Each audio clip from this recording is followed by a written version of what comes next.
How to turn off video option on Facebook. Hey everyone, welcome to the channel. This is Rose and I'm here to guide you to turn off video option on Facebook. So do watch the video till the end and without any further ado, let's dive right into the video. First of all, launch Facebook application on your device. Sign in to your account. Tap three-line icon at top right corner of the screen. Scroll down. Select Settings and Privacy.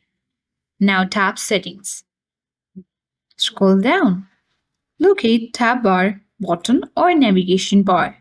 Now tap Customize the bar and you have got the option of video at the top of the screen. Simply tap on the pin next to video and turn or tap on the hide button.